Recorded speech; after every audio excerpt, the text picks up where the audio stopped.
présent avec moi. Emmanuel est là. Oh, Emmanuel est là, ici présent avec moi. Emmanuel est là. Emmanuel est là, ici présent avec moi. Prière qui demande mon cœur, garde ton ciel ouvert sur moi. Aide-moi grâce pour ta gloire, et que ma vie te plaise à jamais. Que chaque jour je meurs à tes pieds, pour t'offrir ma vie en sacrifice, dans nos parfums, devant nos odeurs, qui s'offre à chaque instant, à chaque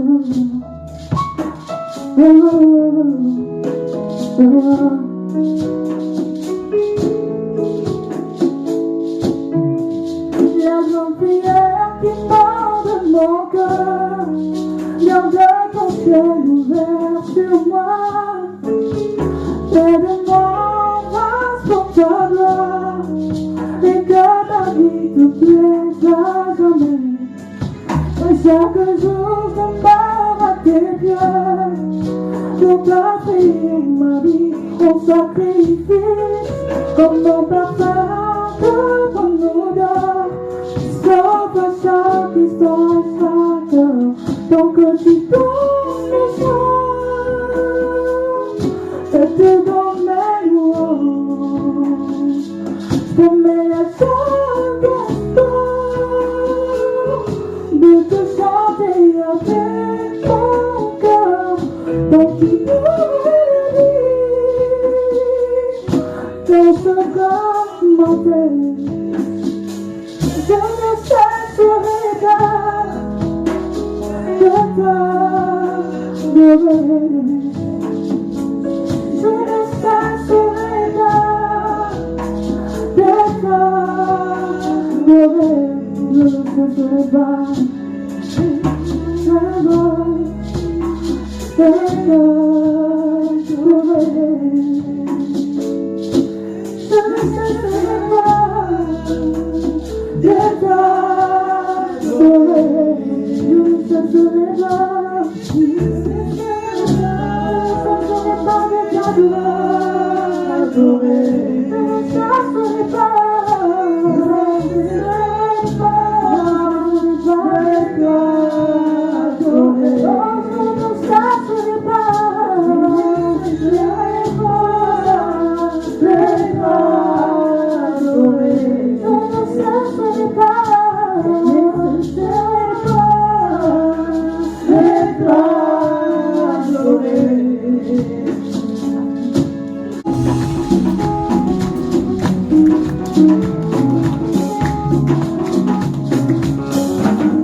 Croyons qu'il est avec nous, il va nous accompagner et tu ne sortiras pas comme tu es venu. Par sa miséricorde, par sa grâce, il connaît le besoin de ton cœur. Et certainement, c'est lui qui t'a accordé l'invitation d'être dans ces lieux. Il faut comprendre et réaliser que chacun de nous, il a une date de naissance. Si tu as une date de naissance, il y a un pourquoi que le Seigneur t'a donné une date de naissance. Avant qu'il t'introduise dans ce monde, il y a eu des gens qui ont vécu avant toi et ces gens-là sont passés. Car c'est le Seigneur Jésus-Christ qui dit aux pauvres et aux riches de retourner dans la poussière. L'utilité pour toi, il faut que ta vie ait un sens. Car tu n'es pas venu au monde par hasard, tu n'es pas venu au monde comme ça. Mais c'est le Seigneur qui t'a imposé. Tu te retrouves dans une famille, tu reconnais ton père, tu reconnais ta mère. Tu n'as pas choisi tes parents. Tes parents pourront mal se comporter. Ils ne pourront pas être égalés à d'autres parents. Mais c'est que le Seigneur veut de toi, que tu comprennes le sens de la vie. Il faut comprendre que s'il t'a donné une date de naissance, mais sache-le qu'un jour tu vas quitter cette terre. Or, en quittant ce monde, nous enseignons la parole pour que ton âme soit dans la paix et que ton âme n'aille pas dans le monde de tourment. Oui, effectivement, le Seigneur Jésus-Christ t'aime, parce que ce n'est que par la parole qu'il est venu pour sauver l'humanité. Ce n'est qu'au travers des enseignements que le Seigneur est venu pour sauver l'humanité. Voilà pourquoi au jour d'aujourd'hui, il y a la confusion dans le monde de l'évangile. Il y a la confusion dans le monde religieux. Parce que le diable, il a aussi inséré ses serviteurs. Mais si tu rencontres un bon serviteur, si tu rencontres la parole de Dieu véritable, la parole que le Seigneur lui-même, il a déclarée ou confirmée, sache que tu es heureux. Parce que la parole, le Seigneur ne le donne pas à tout le monde. Israël a manqué ou n'a pas compris la visitation du Seigneur parce qu'il n'avait pas saisi réellement les promesses du Seigneur. Voilà pourquoi le Seigneur a déclaré quelque part, si tu avais connu le temps de ta visitation. Dans la vie d'un homme, il y a un temps où Dieu vient visiter l'homme. Il y a un temps où Dieu vient parler dans le cœur de l'homme. Voilà pourquoi le pensée qui te monte dans ta tête, le pensée qui te lie, il faut à chaque fois vérifier tes pensées par rapport à la parole du Seigneur. Parce que nous ne cesserons jamais de le dire que l'homme est composé de 3 parties. Il y a le corps que tu vois toi-même, et il y a l'âme et il y a l'esprit. Mais le jour où l'âme quittera ton corps, c'est fini mon frère, c'est fini ma soeur. Voilà pourquoi au devant du Seigneur, le Seigneur n'aime pas les incrédules. Aujourd'hui, il y a beaucoup de plaintifs qui se plaignent. Nous ne voyons pas la main de Dieu. Nous ne voyons pas Dieu travailler. Mon problème a duré longtemps. Oui, je te poserai la question cet après-midi. As-tu la foi?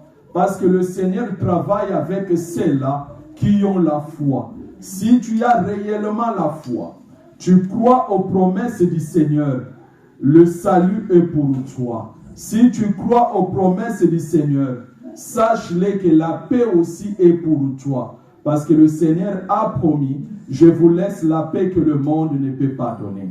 Nous avons lancé les invitations pour donner un enseignement sur le tribunal de Christ. C'est un enseignement très profond. Nous allons vraiment vous demander de nous accorder une attention soutenue. Parce qu'on va beaucoup vraiment défiler dans la Bible. Nous le croyons que nous ne pourrons pas le terminer, mais le Seigneur voulant, nous allons donner des grandes lignes qui vont t'aider. Parce qu'il faut comprendre et réaliser que ce que tu vois dans ce monde, ce n'est que la matérialisation de ce qui est spirituel. Parce que nous avons 2 espaces. Nous avons l'espace du diable et Satan, et nous avons l'espace de notre Seigneur Jésus-Christ. La matérialisation de tout ce qui est spirituel, c'est ce que tu vois dans ce monde. Mais le Seigneur a voulu ainsi, afin que toi, mon frère, toi, ma soeur, tu réalises la puissance de Dieu. Tu réalises la grandeur de Dieu. Voilà pourquoi Dieu t'a donné la création. Tu peux être là chez toi, tu manges le malangua. Tu peux être là chez toi, tu manges le poulet, tu manges des fruits. Mais Dieu a un objectif. Il a un but. Pourquoi il a fait cela? Il a créé toutes ces choses. Tu es en train de manger, mais un enfant de Dieu doit comprendre le sens de toutes ces choses. Un enfant de Dieu doit certainement comprendre le pourquoi. Voilà pourquoi il t'envoie l'enseignement, afin que l'enseignement t'éclaire, afin que l'enseignement t'oriente. Dieu a créé l'homme et la femme. Dieu n'a pas créé un troisième être. Pourquoi Dieu a créé que l'homme et la femme? Pourquoi Dieu t'a fait? Pas avec des bouches, avec une seule bouche. Pourquoi Dieu t'a fait avec deux yeux? Mais tout ceci, le Seigneur dans son amour, il a pris tous ces langages, il a introduit cela dans l'alliance. Voilà pourquoi quand nous enseignons, nous lisons la Bible pour que tu comprennes qui est Dieu. C'est pour dire que ne sois pas un profane. Ne sois pas un profane, c'est que nous avons vu la séance précédente, parce que Ésaü était un profane, il n'avait pas compris l'utilité de la bénédiction. Vu qu'il n'avait pas compris l'utilité de la bénédiction, Ésaü, il a vendu le droit d'aînesse. Le Seigneur interpelle l'église du Seigneur. Il faut que l'église fasse attention, qu'il n'y ait pas de racines d'amertume, qu'il n'y ait pas cette racine d'amertume. Nous avons expliqué le poison et l'absinthe, parce que c'est des racines qui créent des troubles au milieu du peuple. Voilà pourquoi tu dois bien maîtriser les enseignements, parce que dans les églises du Seigneur, le malin envoie aussi ses serviteurs, le malin envoie aussi ses servantes. Mais toi, tu défendras la parole par rapport à ce qu'a dit le prophète, à ce qu'a dit les apôtres. Donc, les apôtres et les prophètes, ils nous ont montré le chemin à suivre. Ceci étant, sans plus tarder, parce que je le sens, on a beaucoup de choses à dire. Parce que depuis un certain temps, on était en train d'évangéliser. Mais là, par la grâce du Seigneur, nous allons vraiment rentrer dans les enseignements. Si vraiment le Seigneur touche ton cœur et tu comprends vraiment le sens de ta vie et que réellement tu veux que ces jours-là tu voies le Seigneur, il faut maîtriser les enseignements. Il faut que tu aies quand même quelque chose pour noter et réviser les enseignements. Le diable n'aime pas les enseignements parce que c'est les enseignements qui dévoilent qui est l'ennemi.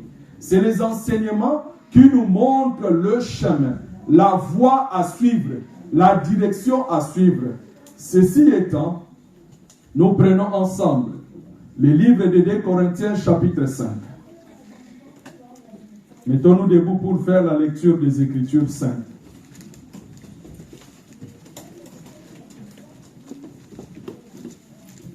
Je lis au nom de Jésus-Christ. Amen. Nous savons en effet que si cette tente où nous habitons sur la terre est détruite, nous avons dans le ciel un édifice qui est l'ouvrage de Dieu, une demeure éternelle qui n'a pas été faite de main d'homme. Aussi nous gémissons dans cette tente, désirant revêtir notre domicile céleste. Si du moins nous sommes trouvés vêtus et non pas nus.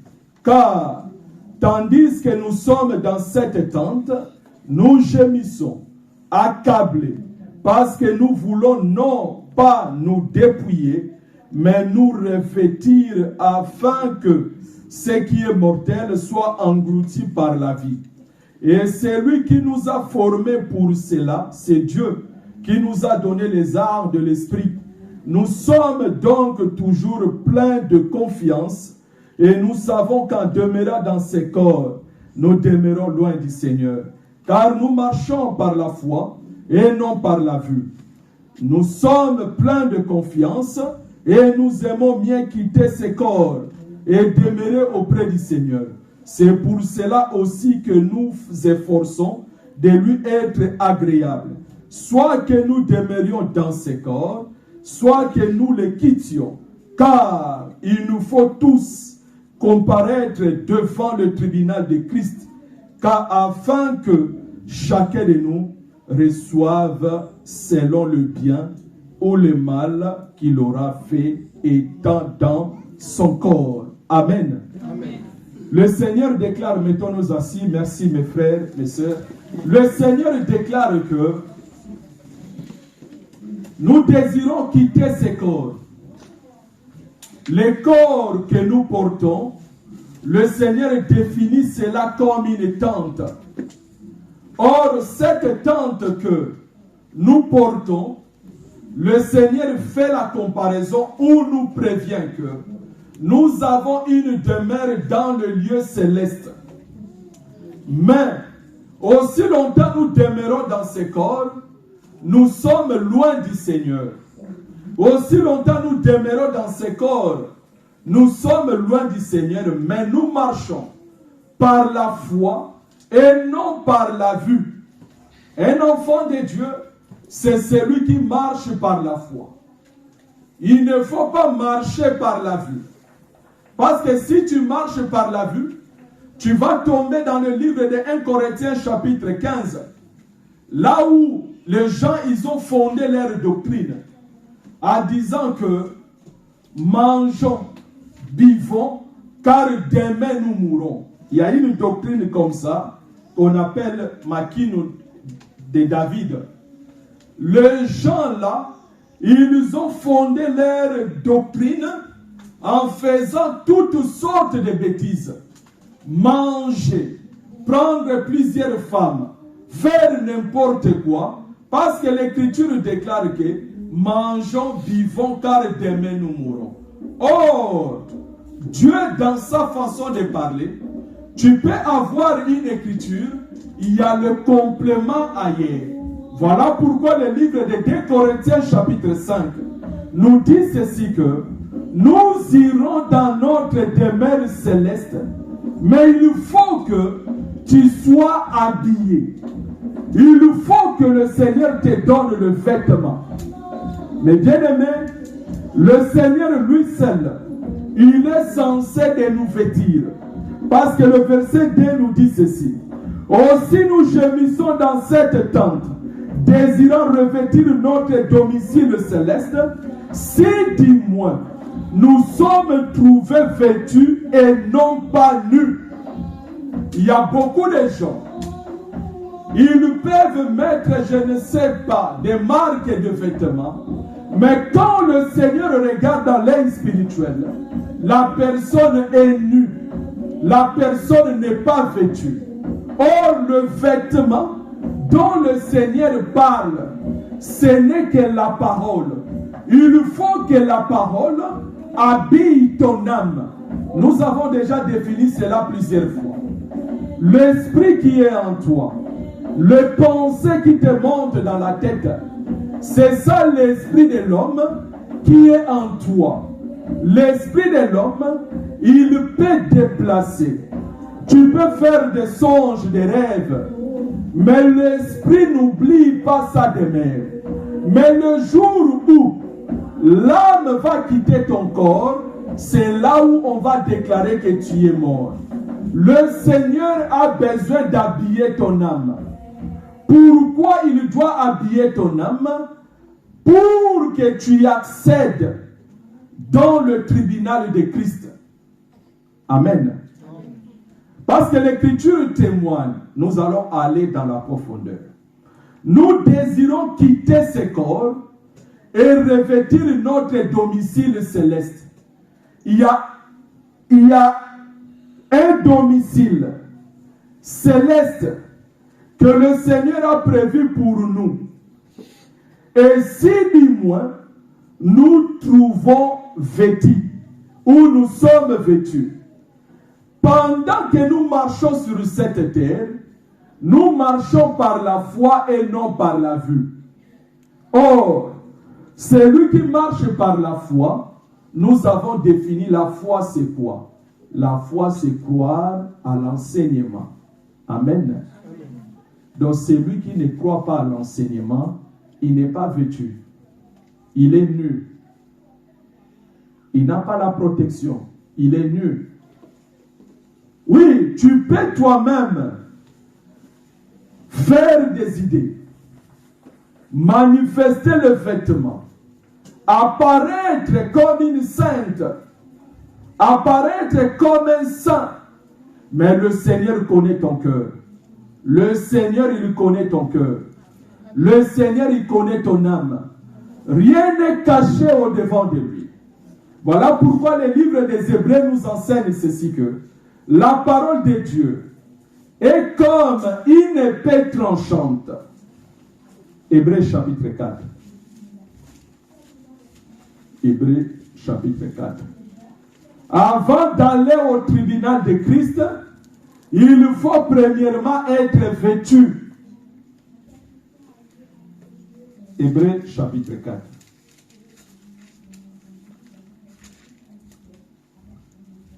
Nous prenons le livre des Hébreux au chapitre 4.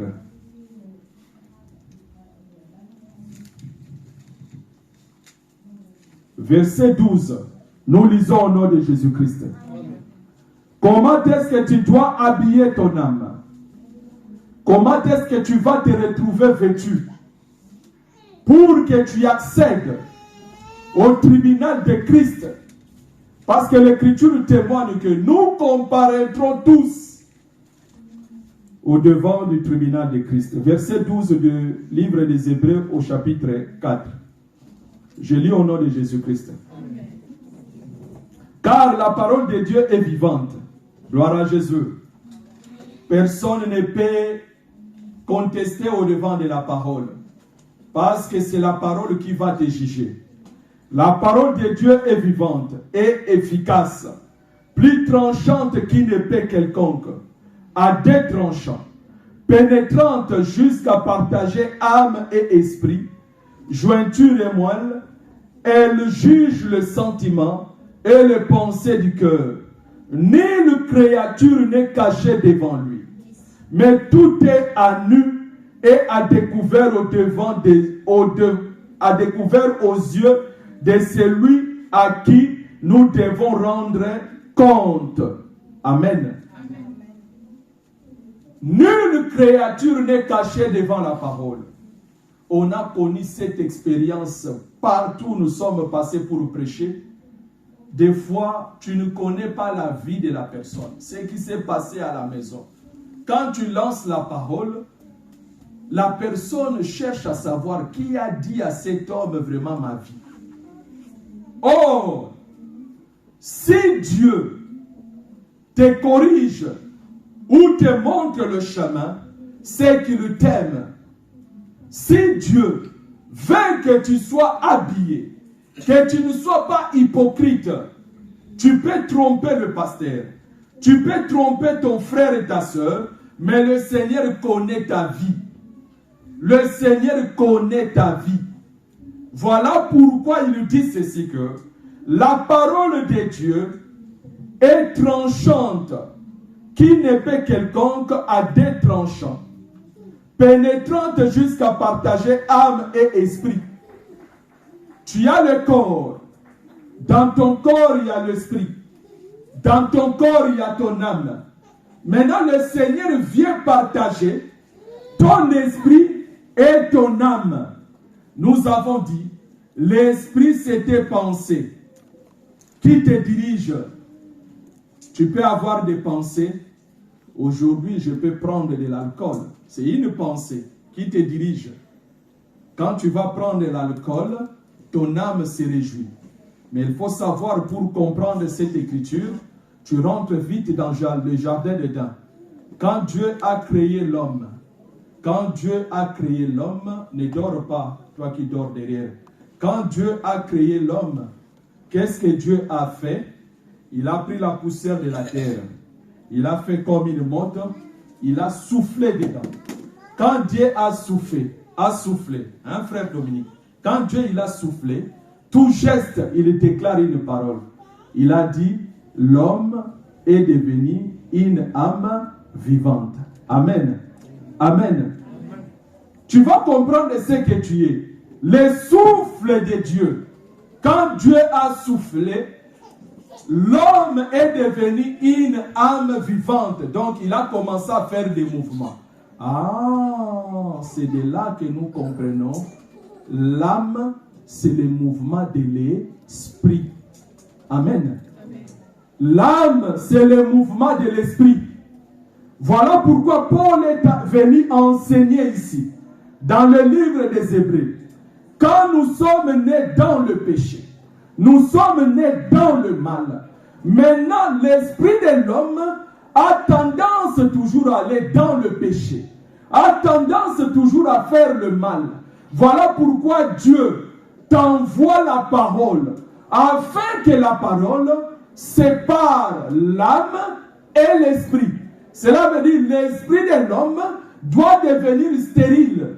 Maintenant, c'est la parole qui entre. Il commence maintenant à orienter ton âme, à diriger ton âme. Et en cela, tu diras que ce n'est plus moi qui vis, c'est la parole qui vit en moi. C'est Jésus qui vit en moi. Il y en a beaucoup qui le disent. Celui qui est en nous est plus fort que celui qui est dans le monde. Est-ce que la parole a séparé ton esprit et l'âme? Quand la parole sépare l'esprit et l'âme, la parole vient maintenant au milieu. C'est la parole maintenant qui va commencer à te pousser. Amen. Si tu étais colérique, tu ne pourras plus agir comme ta vie passée. Parce que la parole est entrée en toi. C'est en ce moment, on dira que tu es vêtu. Si tu veux faire le péché que tu aimais avant, les gens viennent te chercher, les copines viennent te chercher. Ah, nous allons partir tel endroit, nous allons faire ceci. Tu commences à refuser parce que c'est la parole maintenant qui te dirige. En ce moment, tu diras que je suis vêtu. Amen. En ce moment, ton âme est enveloppée par l'Esprit de Dieu. Ton âme est conduite par l'Esprit de Dieu. Pourquoi? Parce que le mouvement qui conduisait ton âme, ton esprit, Dieu l'a mis en stérilité. Donc ton esprit est devenu stérile parce qu'il y a l'esprit de l'homme et l'esprit de Dieu. Or, l'esprit de Dieu, c'est le Saint-Esprit, c'est la parole. Donc, l'utilité pour nous d'aimer la parole. D'aimer la parole. Parce que c'est la parole qui nous habille. C'est la parole qui est le vêtement. Or, étant dans le monde, avant de croire en Jésus, nous avons notre vêtement en nous. C'était le vêtement ou la justice que le Seigneur n'agréait pas. C'était des vêtements souillés. Mais si tu es habillé, maintenant tu auras le langage de la foi. Tu vas marcher par la foi et non par la vue. Amen. J'ai expliqué comment est-ce que nous sommes vêtus. La personne qui n'aime pas la parole, la personne qui néglige la parole, il n'a même pas le Saint-Esprit. Nous avons expliqué cela lors de la veillée, parce que le Seigneur vient confirmer que dans ces vases, il y a le Saint-Esprit. Il y a la parole plutôt, il vient le confirmer par le Saint-Esprit. Voilà pourquoi Paul disait que la parole habite à toi abondamment. Aime la parole, aime la lecture des Écritures. Cela va te rendre sage. Donc, nous désirons quitter ce corps pour aller dans notre demeure céleste, mais la seule condition, il faut que nous soyons habillés. Amen. Amen, Olsia. Il faut que nous soyons habillés. Amen. Tu ne peux pas comprendre le tribunal de Christ comme ça, simplement comme ça. Non, il faut que je t'explique toutes ces démarches. Parce que pour aller au devant du tribunal de Christ, il faut que tu sois habillé. Parce que nous marchons par la foi, mais quand nous rentrons dans le tribunal de Christ, pour que nous soyons comme lui, L'Écriture témoigne ceci. 2 Corinthiens chapitre 5. Dans la première des choses, il faut être habillé. Or, si tu es habillé, et cela va te donner l'accès d'aller au-devant du Seigneur. L'Écriture dit ceci. Verset 7. Car nous marchons par la foi et non par la vue. Nous sommes pleins de confiance. Donc quand tu crois à l'enseignement, tu seras plein de confiance. Et nous aimons mieux quitter ce corps et demeurer auprès du Seigneur. C'est pour cela aussi que nous nous efforçons de lui être agréable. Il y en a d'autres personnes, ils ne s'efforcent pas d'être agréables à Dieu. C'est une part que le Seigneur t'a donnée. Efforce-toi d'être agréable à Dieu. Ne bois pas le péché comme de l'eau. Accepte certaines souffrances pour que le nom de Jésus-Christ soit glorifié et tu lui seras agréable. L'Écriture témoigne que nous nous efforçons de lui être agréable, soit que nous demeurions dans ses corps, soit que nous le quittions. Cela veut dire, étant dans ce monde, tu dois être agréable à Jésus-Christ. Tu te réveilles une journée, tu dis que je ne pêche point, tu n'as pas péché. Quand tu dors, tu ne demandes même pas pardon. Cela est possible quand la parole habite en toi. On a dit ça, même si nous quittons ce corps. Cela veut dire, au-devant du Seigneur, quand nous partirons, il y a nécessité que nous soyons agréables. Verset 10. Car il nous faut tous, c'est une obligation. C'est une obligation. Il nous faut tous comparaître devant le tribunal de Christ afin que chacun de nous reçoive selon le bien ou le mal qu'il aura fait étant dans son corps. Retiens un élément. Comparaître devant le tribunal de Christ, c'est pour que tu sois récompensé. Amen. Amen. Je vais expliquer les événements.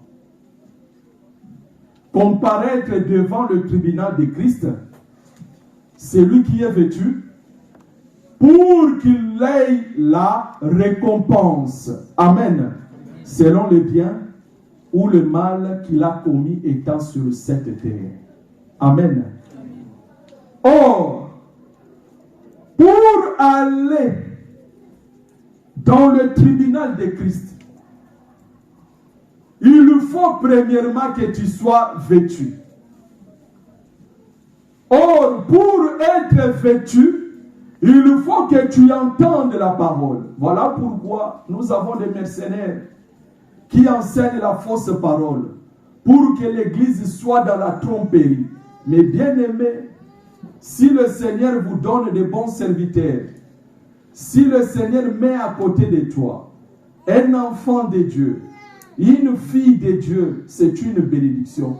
Parce qu'il y en a d'autres, il n'enseigne pas, mais bien qu'il est assis sur la chaise, c'est un grand enseignant dans le mal. Amen. Voilà pourquoi le Seigneur veut que nous marchions réellement avec les enfants de Dieu, afin que la grâce ou des grâces se communiquent. Amen. Le Seigneur veut que la parole soit témoignée et que tu lui sois agréable. Pour être au-devant du tribunal de Christ, il faut que nous soyons vêtus. Le tribunal de Christ, c'est là où nous allons obtenir les récompenses. C'est pour dire que le travail que nous faisons, ce n'est pas le travail en vain. Tu crois à la parole, ce n'est pas en vain. Il y a une récompense qui t'attend dans le ciel. Amen. Amen. Matthieu chapitre 22.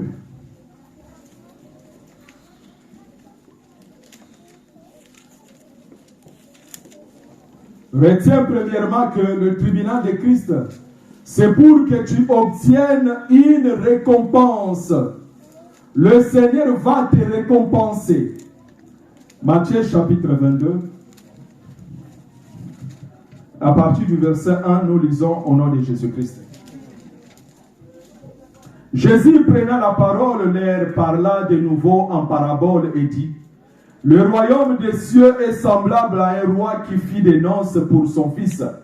Il envoya ses serviteurs appeler ceux qui étaient invités aux noces, mais ils ne voulurent pas venir. Il envoya encore d'autres serviteurs en disant: dites aux conviés, voici, j'ai préparé mon festin, mes bœufs et mes bêtes grasses sont tués, tout est prêt. Venez aux noces. Mais sans s'inquiéter de l'invitation, ils s'en allèrent, celui-ci à son champ, celui-là à son trafic, et les autres se saisirent des serviteurs, les outragèrent et les tuèrent. Verset 7. Le roi fut irrité. Il envoya ses troupes, fit périr ses meurtriers et brûla leur ville. Alors il dit à ses serviteurs: les noces sont prêtes. Suivez très bien. Il y a beaucoup de mystères ici, là. Alors il dit à ses serviteurs: les noces sont prêtes, mais les conviés n'en étaient pas dignes. Allez donc dans le carrefour, appelez aux noces tous ceux que vous trouverez. Ses serviteurs allèrent dans le chemin, rassemblèrent tous ceux qu'ils trouvèrent méchants et bons, et la salle de noces fut pleine de convives. Le roi entra pour voir ceux qui étaient à table. Il aperçut là un homme qui n'avait pas revêtu d'un habit de noces. Amen. Il lui dit: mon ami, comment es-tu entré ici sans avoir un habit de noces? Cet homme eut la bouche fermée. Alors le roi dit aux serviteurs: liez-lui les pieds et les mains et jetez-les dans le ténèbre du dehors, où il y aura des pleurs et des grincements dedans, car il y a beaucoup d'appelés, peu de lits. Amen. Peu de lits. Amen. Amen. Amen. Suivez très bien. Nous avons pris la parabole des noces pour vous expliquer encore le tribunal de Christ. Dans 2 Corinthiens chapitre 5, là nous voyons que nous marchons par la vue, parce que nous marchons par la foi plutôt, parce que nous sommes vêtus. Le Seigneur ne veut pas que tu marches par la vue. Or, marcher par la foi, c'est croire en l'enseignement. C'est l'enseignement qui va te guider, qui va te diriger. Nous avons renforcé avec Hébreux chapitre 4. Quand la parole vient séparer l'âme et l'esprit, nous avons défini. L'âme, c'est le mouvement de l'esprit. L'homme a son esprit. L'homme a ses pensées. Voilà pourquoi le livre d'Ésaïe nous dit ceci, que mes pensées ne sont pas vos pensées. De la même façon, le ciel s'est éloigné au-dessus de vos têtes. Mes pensées s'éloignent de pensées de l'homme. Or, Jésus veut que nous ayons la pensée de Christ. Nous ayons la compréhension de la parole. Il envoie sa parole pour que sa parole nous dirige. Et nous avons dit ceci, que aussi longtemps nous acceptons la parole, nous sommes automatiquement habillés. Quand je parle habillé, je ne vois pas premièrement le corps. Je ne vois pas premièrement le vêtement que tu achètes quand tu vas sur Paris, dans tous les commerces, non. Quand on parle habillé, c'est garder la parole. Car l'Écriture déclare ceci. Dans le livre de Romains chapitre 13, verset 14, revêtez-vous de Christ. C'est Christ qui est notre vêtement. Or, ce vêtement va te permettre d'aller prendre ta récompense dans le tribunal de Christ. Nous sommes maintenant venus dans le livre de Matthieu chapitre 22 pour voir la parabole des noces. Or, le Seigneur, quand il a donné cette parabole, il a une grande explication à donner à son Église. Il a déclaré ceci dans la parabole. Il envoya ses serviteurs Parce que le maître ou le roi avait tué de bœufs, avait égorgé de bœufs grasses. Il avait tout fait pour que les conviés viennent à sa table, pour que les conviés viennent participer aux noces ou au festin des noces. Mais chacun a donné des excuses et les conviés n'ont pas voulu venir pour participer au festin des noces. Le Seigneur déclare ceci que le maître, il a envoyé d'aller chercher le méchant, d'aller chercher ceux qui n'étaient pas dignes pour venir assister à la table. Là, j'associe directement Luc chapitre 14. Parce qu'il y a le langage de Luc chapitre 14, il y a le langage de Matthieu chapitre 22. Le Seigneur fera grâce, on les lira même la séance prochaine. Donc le Seigneur a demandé qu'ils aillent chercher ceux-là qui n'étaient pas dignes. C'était des méchants, c'était des gens qui étaient de boiter, des aveugles, pour qu'ils viennent assister. C'est là où l'Église est rentrée pour participer au festin, au préparatif de festin de noces de l'agneau. Parce que là, l'Écriture témoigne que le roi a préparé les noces pour son fils. Quand les serviteurs sont partis chercher ceux qui étaient dignes, c'était la maison d'Israël. C'est ceux qui étaient plutôt conviés. Israël n'a pas rentré dans la fête. C'est pour dire que la parole n'est pas venue chez les nations. La parole n'est pas sortie plutôt chez les nations. La parole est sortie en Israël. Parce que c'est eux qui étaient dignes d'entrer dans le festin. C'est eux qui étaient dignes de participer à la table du roi. Mais ils ont négligé les promesses. Maintenant, le Seigneur a envoyé de chercher le méchant, de chercher de boiter des aveugles. Nous, l'Église des nations, nous, des nations, on n'était pas appelés à ces promesses, mais le roi a envoyé ses serviteurs pour nous chercher afin que nous rentrons dans les noces, afin que nous rentrons au festin des noces. Mais quand il commence sa parabole, il dit ceci, écoutez bien l'Église des temps. Il dit ceci, le royaume des cieux est semblable. Amen. Le royaume des cieux est semblable à un roi qui fit des noces pour son fils. Jésus, quand il marchait, il disait, le frère patient, Jésus, quand il marchait, il disait, le royaume des cieux est au milieu de vous. Le royaume des cieux est au milieu de vous. C'est-à-dire, le royaume des cieux commence premièrement sur la terre. Amen. C'est lui qui croit à la parole. C'est lui qui accepte Jésus. Jésus-Christ règne dans son cœur. Cela veut dire qu'il est dans le royaume de Jésus. Parce que le roi, c'est Jésus. Amen. Amen. Je sais pourquoi j'ai introduit ou j'ai expliqué cet élément. Tu vas comprendre que le royaume des cieux est semblable au roi, est semblable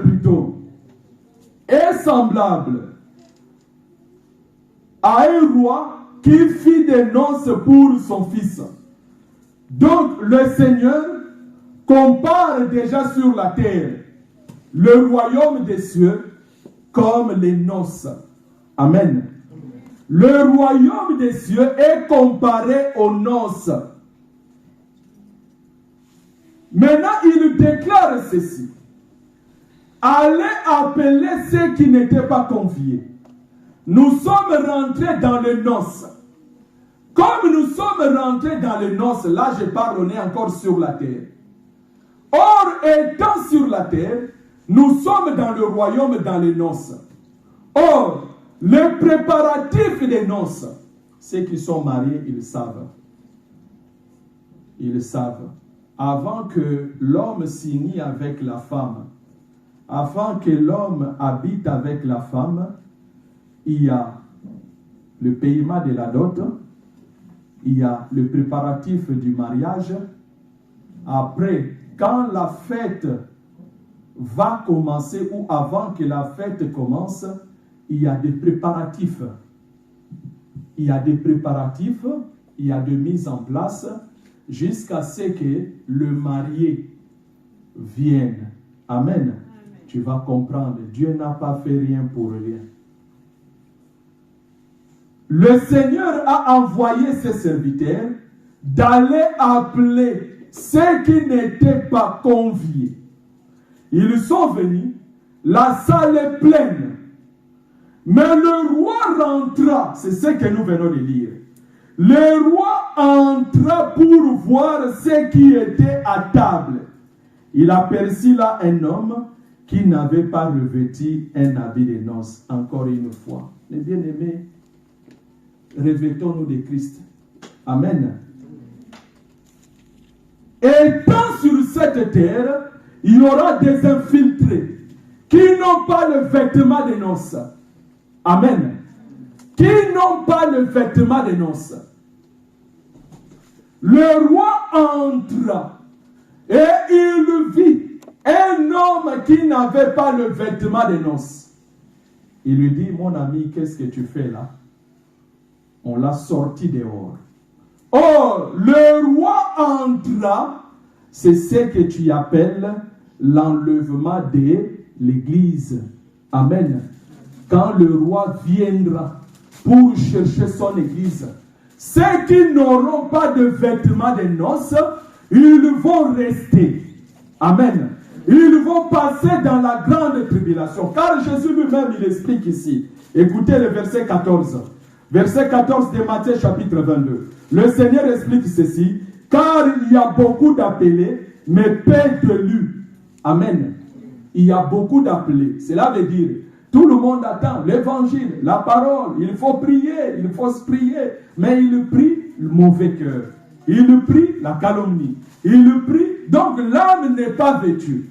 Voilà pourquoi le Seigneur dit ici que il y a beaucoup d'appelés, mais peu d'élus. Amen. Le roi entra dans la salle. Cela signifie que l'enlèvement de l'église est prêt.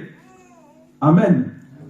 Avant que nous allons dans la noce de l'agneau, aux noces de l'agneau plutôt, il faut que nous soyons vêtus. Amen. Il faut que nous soyons vêtus. Or, être vêtu, c'est l'œuvre du ministère. C'est la parole qui est enseignée. Il est en train de te préparer pour te présenter à Christ. Or, la préparation, c'est l'enseignement que nous présentons. Pour que tu sois vêtu, afin que le jour de l'enlèvement, que tu y participes. Amen. Mais si tu n'as pas le vêtement, tu n'iras pas aux noces de l'agneau. Mais le noces ou le royaume commence pendant qu'on est sur la terre. Les enfants de Dieu se réunissent, mais les enfants du diable aussi viennent. Mais ces enfants-là n'auront pas le vêtement que le Seigneur donne. Amen. Voilà pourquoi le Seigneur, dans la parabole, on dit que quand le roi entra pour regarder les préparatifs, donc ce que nous faisons, les églises qui enseignent, préparent les noces de l'agneau pour que l'église soit enlevée. Mais il y en a celles-là, même si tu prêches comment, tu parles comment, ils sont comme des léopards. Un jour, on va enseigner sur le léopard. Cela veut dire les taches des léopards ne partent pas. Amen. Mais le Seigneur veut te laver, que tu mettes l'habit pour que tu revêtes ta demeure céleste. Maintenant, quand le roi entra, nous expliquons l'entrée du roi. Cela veut dire le retour de Jésus, c'est l'enlèvement de l'église. Quand l'église est enlevée, automatiquement, c'est le tribunal de Christ. Parce qu'avant qu'il y ait Armageddon, avant qu'il y ait la guerre Gog et Magog, avant qu'il y ait le millénium, il faut que tu sois récompensé. Que le Seigneur te donne une couronne. Que le Seigneur te récompense pour ce que tu as fait sur cette terre. Amen. Amen. Le tribunal de Christ, le temps il est parti.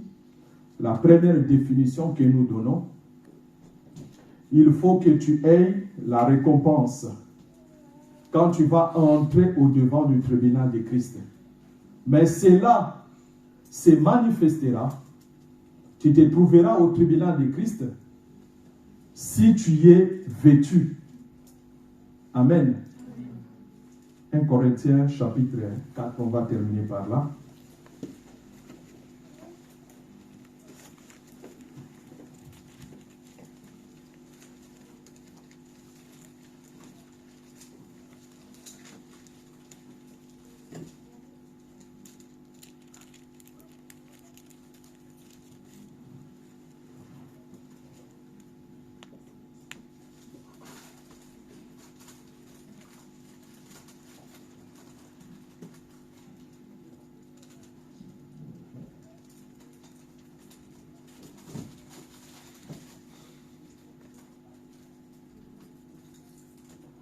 Nous sommes 1 Corinthiens chapitre 4.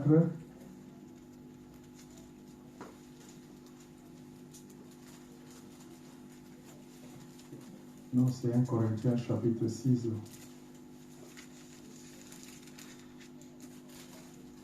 Je prends le verset 3. L'Écriture déclare ceci. Ne savez-vous pas que nous jugerons les anges et nous ne jugerons pas à plus forte raison les choses de cette vie? Amen.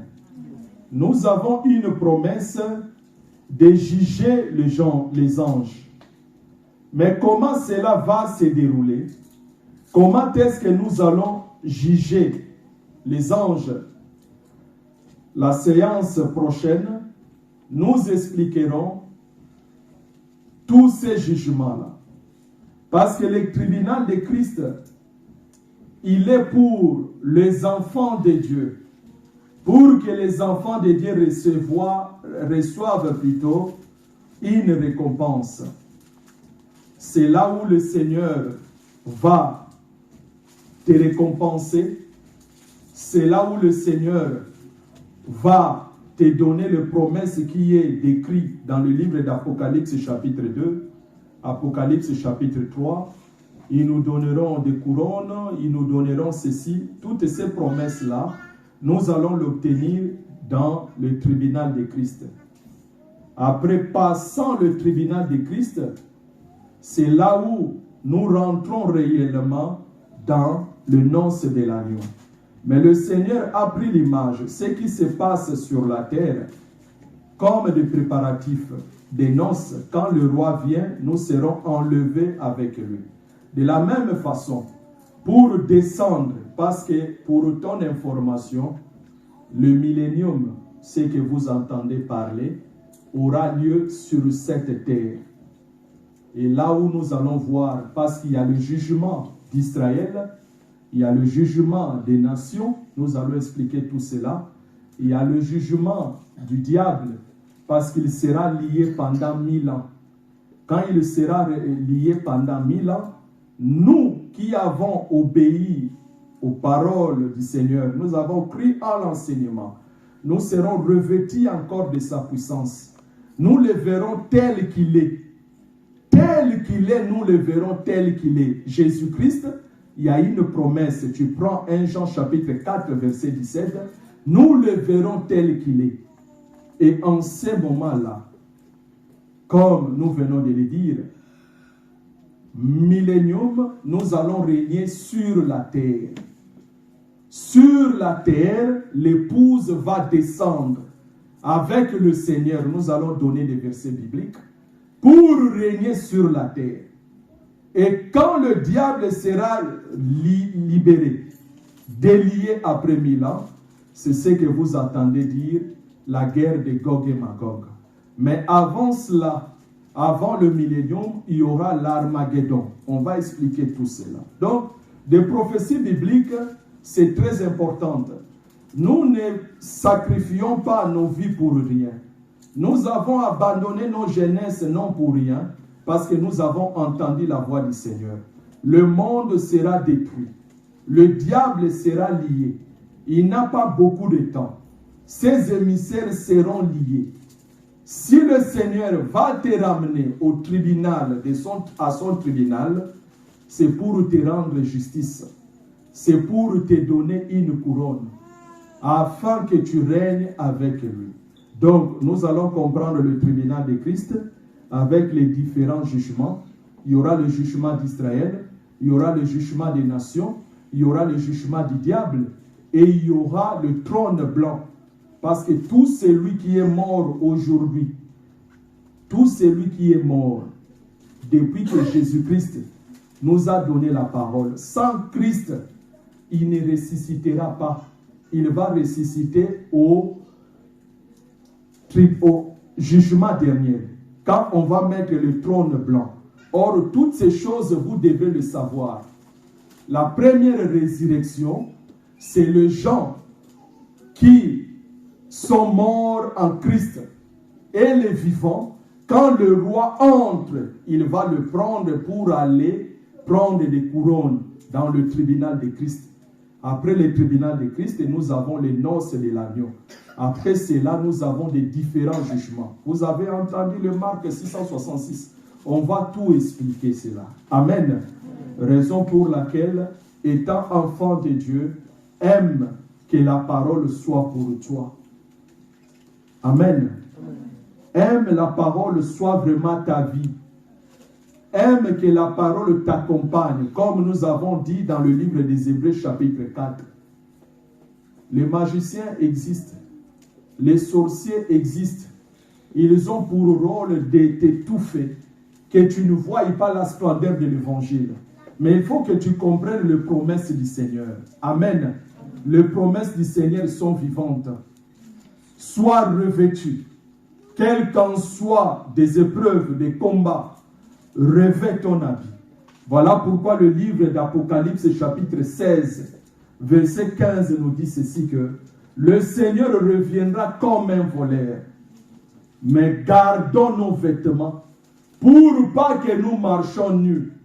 Amen. Et en ces jours-là, il y aura des plaies et des graissements des dents. C'est le temps que le Seigneur t'a accordé d'accepter sa parole. Donc, nous avons classé et nous avons défini le tribunal de Christ. C'est là où l'Église va recevoir la récompense. Amen. Le tribunal de Christ, c'est là où l'Église va recevoir la récompense. Il commence cela sur la terre. Il nous récompense. Mais quand il viendra, l'enlèvement, nous partirons avec lui. Nous allons entrer dans le tribunal de Christ. J'insiste, parce que d'autres prédicateurs, ils placent le tribunal de Christ un peu loin. Or, nous savons qu'il y aura un jugement, le trône blanc. Là, celle-là est réservé aux incrédules. Ils seront ressuscités pour être condamnés dans le feu éternel. Mais bien-aimés, crois à la parole. Crois à la parole. Si aujourd'hui, tu quittes cette terre, ne pas accepter la parole, c'est fini. C'est fini. Mais le temps de la grâce est là, afin que le Seigneur pardonne tes péchés. Accepte la parole. La parole, c'est les vêtements. La parole, c'est celle qui délivre. La parole, c'est celle qui nous conduit. Que le Seigneur Jésus-Christ vous bénisse.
Oh,